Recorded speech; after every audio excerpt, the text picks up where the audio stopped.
Hello friends, આજે હું તમારા માટે એકદમ ખસ્તા અને એક નવી રીતે કાંડા અને બટાકાની કચોરીની રેસિપી લઈને આવી છું. તો હું છું દિવ્યા ફૂડ કિચનમાં તમારું સ્વાગત છે. તો રેસિપી સ્ટાર્ટ કરતાં પહેલાં ચેનલને સબસ્ક્રાઈબ ન કરી હોય તો સબસ્ક્રાઈબ કરજો.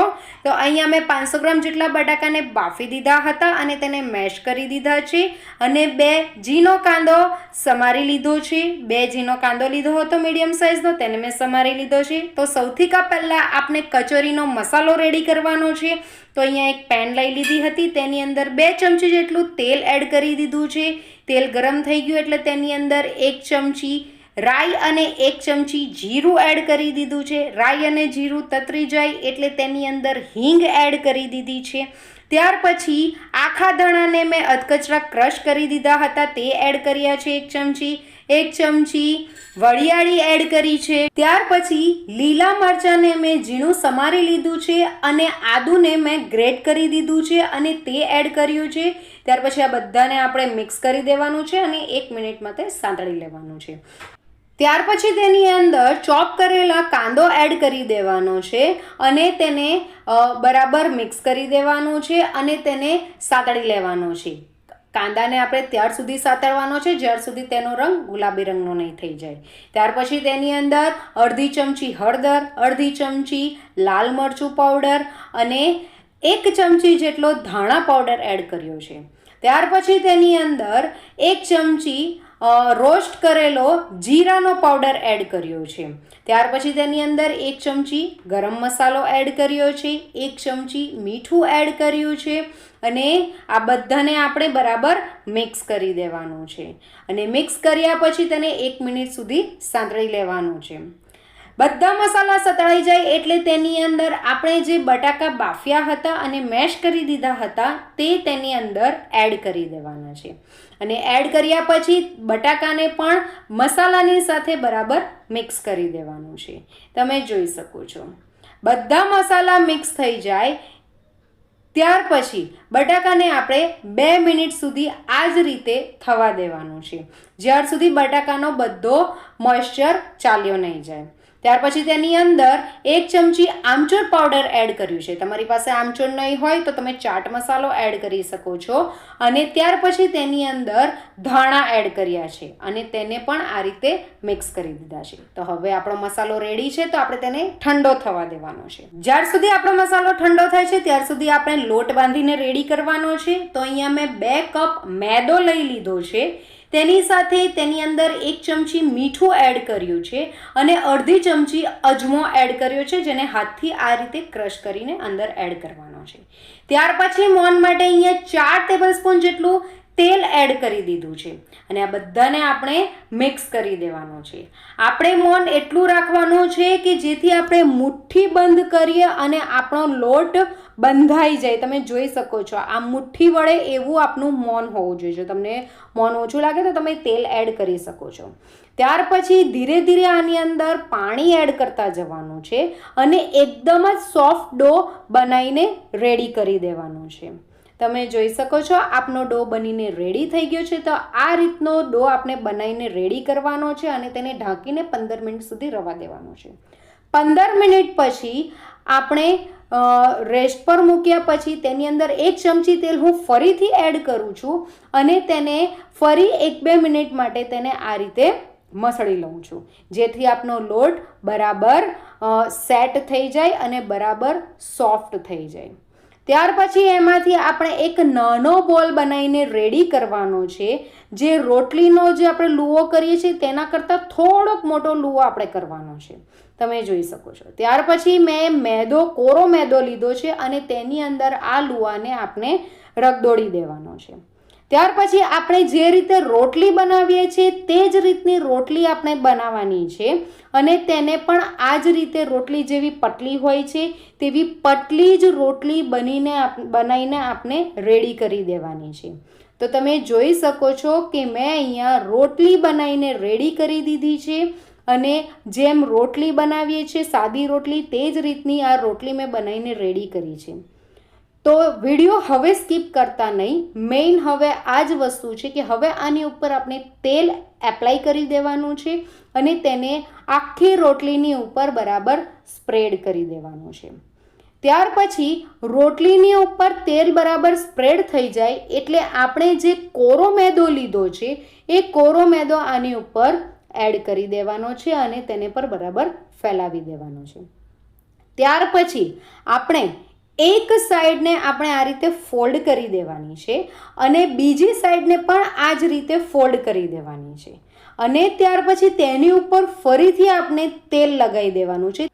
તમે તેલની જગ્યાએ ઘીનો કે બટરનો યુઝ કરી શકો છો અને આ જ રીતે તેલને પણ સ્પ્રેડ કરી દેવાનું છે અને ફરીથી આની ઉપર આપણે જે કોરો મેદો લીધો હતો તે એની ઉપર એડ કરી દેવાનો છે અને આ જ રીતે ફરીથી આપણે ફોલ્ડ કરી દેવાનું છે. ફોલ્ડ કર્યા પછી આપણે હળવા હાથે તેને દબાવવાનું છે અને તેની ઉપર ફરીથી તેલ એપ્લાય કરી દેવાનું છે અને તેલ એપ્લાય થઈ જાય એટલે તેની ઉપર ફરીથી આપણે મેદો ડસ્ટ કરી દેવાનો છે, મેદો નાખી દેવાનો છે. તમે જોઈ શકો છો. ત્યાર પછી વેલણની મદદથી આપણે વેલણ લેવાનું અને વેલણની મદદથી આપણે તેને લંબાઈમાં વણી લેવાનું છે. હળવા હાથે જ આપણે વણવાનું છે, આપણે વધારે વજન આપીને વણવાનું નથી. ત્યાર પછી આ રીતે આડાઈમાં એને થોડુંક વણવાનું છે અને આને પણ હળવા હાથે જ આપણે વણવાનું છે. તમે જોઈ શકો છો. ત્યાર પછી બરાબર ઇક્વલી એને વણવાનું છે, નાનું મોટું નહીં હોવું જોઈએ કે જાડું કે પતલું પણ નહીં હોવું જોઈએ. ત્યાર પછી તેને આ રીતે ફોલ્ડ કરી દેવાનું છે, ધીરે ધીરે ફોલ્ડ કરવાનું છે. તમે જોઈ શકો છો કે ફોલ્ડ કરતી વખતે ઉતાવળ કરવાની નથી, એકદમ હળવે હાથે એને ફોલ્ડ કરવાનું છે અને તેને દબાવવાનું પણ નથી. તો ખૂબ જ સારી એવી ડિઝાઇન આપણી બનીને રેડી થઈ ગઈ છે. તો હવે આપણે જે આ ફોલ્ડ કરેલો જે લોટ છે તેને આપણે બે પાર્ટમાં ડિવાઈડ કરવાનો છે, બે પાર્ટ એના કરવાના છે. તો તમે ચપ્પુની મદદથી પણ બે પાર્ટમાં કરી શકો છો. મેં અહીંયા એક દોરો લીધો છે, એ દોરાની હેલ્પથી હું એને બે પાર્ટમાં ડિવાઈડ કરીશ. તો તમને જે રીતે ફાવે તે રીતે તમે એને ડિવાઈડ કરી શકો છો. તો આ રીતે મેં એને બે પાર્ટમાં ડિવાઈડ કરી દીધું છે. દોરાથી પણ ઇઝીલી ડિવાઈડ થઈ જશે અને ચપ્પુથી પણ. તો તમે જોઈ શકો છો કે કેટલા બધા લેયર્સ થઈ ગયા છે આની અંદર અને લેયર્સ વાળી જ આપણે કચોરી બનાવવાની છે. તો આ રીતની કચોરી બનાવવા માટે આ રીતના લેયર્સ હોવા જરૂરી છે. તો આ જે ઉપસેલો ભાગ છે તેને ઉપરની સાઈડ રાખવાનો છે અને જે નીચે જે ચપટો ભાગ છે તેને નીચેની સાઈડ રાખવાનો છે. હું તમને બતાવું છું એ રીતે કરવાનું છે. તો આ ભાગને નીચેની સાઈડ રાખવાનો છે અને ઉપરનો જે ઉપસેલો ભાગ છે તેને આ રીતે પ્રેસ કરવાનું છે, દબાઈ દેવાનું છે. અને આપણે એક પૂરી બનાવીને રેડી કરવાની છે. જે સાઈઝની આપણે પૂરી બનાવીએ છીએ એ સાઈઝની આપણે પૂરી વણવાની છે. ઇઝીલી વણાઈ જશે. તમે જોઈ શકો છો ખૂબ જ ઇઝી રીતે પૂરી વણાય છે. લોટની પણ લેવાની, કોરો લોટ લેવાની પણ જરૂર નહીં પડશે. એ રીતની તમે પૂરી વણી શકો છો. તો પૂરીની અંદર તમે લેયર્સ જોઈ શકો છો, કેટલા બધા લેયર્સ તમને દેખાઈ રહ્યા છે.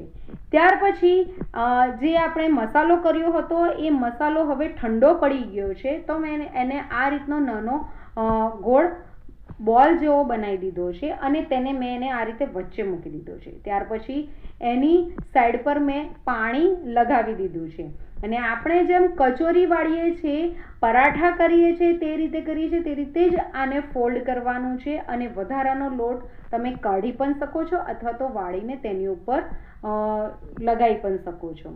તો આપણી કચોરી બનીને રેડી થઈ ગઈ છે. તમે જોઈ શકો છો એની ઉપર કેટલા બધા લેયર્સ દેખાઈ રહ્યા છે. આ જ રીતે મેં બાકીની કચોરી પણ બનાવીને રેડી કરી દીધી છે. તો તેલ મેં અહીંયા ગરમ કરવા મૂકી દીધું હતું. તેલ વધારે પડતું ગરમ નહીં હોવું જોઈએ. જો વધારે પડતું ગરમ હશે તો તમારી કચોરી ફાટી જશે. 5 મિનિટ સુધી તેલની અંદર આ જ રીતે રવા દેવાનું છે, તેને પલટાવવાનું નથી. 5 મિનિટ પછી તમે જોશો તો કચોરી ધીમે ધીમે ઉપર આવશે. તમે જોઈ શકો છો કચોરી એની જાતે જ ઉપર આવશે અને એની જાતે જ એકદમ જ દડાની જેમ ફૂલશે. તો જેવી કચોરી ઉપર આવશે તેવું જ આપણે તેને પલટાવવાનું છે. તો આ રીતે ધીરે ધીરે તેને પલટાવવાની છે. તમે જોઈ શકો છો કચોરી તળવામાં જરીક પણ ઉતાવળ કરશો નહીં. આ જ રીતનો આપણે કલર લાવવાનો છે. ઉલટ પુલટ કરીને આપણે કચોરીને તળવાની છે. તમે જોઈ શકો છો કેટલા બધા લેયર્સ થયા છે. તો લેયર્સવાળી કચોરી છે. તો અને મેં અહીંયા સર્વિંગ પ્લેટમાં લઈ લીધી છે. એક કચોરી હું તમને તોડીને બતાવું છું તો એટલી ખસ્તા કચોરી આપણી બની છે કે જોઈને જ મોઢામાં પાણી આવી જાય. તો તમને મારી આજની કચોરીની રેસિપી કેવી લાગી એ તમે મને જરૂરથી કમેન્ટ કરીને જણાવજો. આ કચોરી ખાવામાં ખૂબ જ ખસ્તા છે. તેને તમે ખજૂર આમલીની ચટણી સાથે ખાઈ શકો છો, સોસ સાથે પણ સર્વ કરી શકો છો. તો તમને મારી આજની રેસિપી ગમી હોય તો મારી રેસિપીને લાઈક કરજો અને તમારા ગ્રુપમાં શેર કરજો. Thank you for watching. By.